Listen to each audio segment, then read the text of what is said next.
Why are we as spiritual seekers, as a collective, generally so unhappy? Why are we obsessed with our problemness, with the world's problemness? Why are we always trying to fix things? Whether it's our past life that's causing us all this energetic attachment, or whether it's a block in our heart chakra, it's all bullshit. So much of our spiritual seeking is things that we do or buy or think we need to have as spiritual seekers that do the work of being a spiritual seeker for us. But when we substitute that for the real work, then we're actually just putting our power outside of ourselves. The truth of all of our spiritual seeking is this: it is meaningless if it is not transforming your life for the better.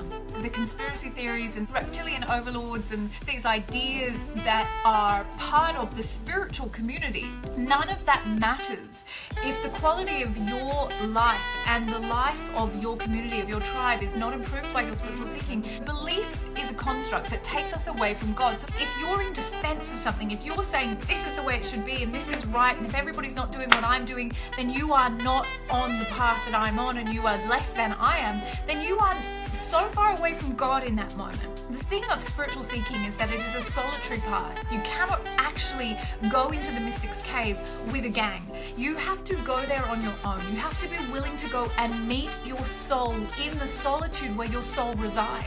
And the inner work is the work of solitude. The biggest spiritual taboo that we have is this idea that the spiritual person who knows the most, or is the most well-read, or has the most sophisticated belief systems, that is not how we take the measure of the mystic, of the spiritual seeker. There is only one way to get to the happiness: to surrender belief. The work of the spiritual seeker is not to be some kind of clappy, happy, chanting, meditating, green smoothie drinking, retreat going yogi, but to actually meet your fear, face it head on and say, bring it.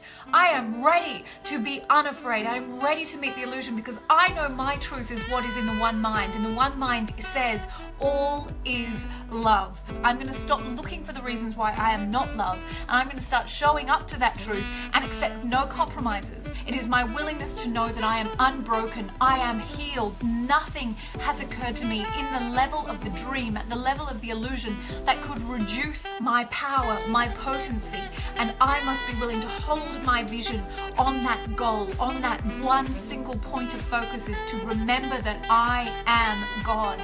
I am not a problem to be fixed. Meet whatever fear rises, and yes, that means you're going to have to put down your victim, and yes, that means you're going to have to take full responsibility for your response to the world. You no longer live in the paradigm that something outside of you has any impact on your happiness, because happiness is a God-born right, and it was born into you just as it was born into me. And if my life is not a living, breathing example of that happiness, then that's where I go.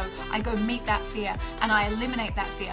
The true nature of intuition, which is your greatest tool to meet your fear and to know yourself as God. Fearlessness is the work that we need to do. To become fearless is to awaken in the dream and to reclaim our birthright, our sovereignty, which is that we were never broken in the first place.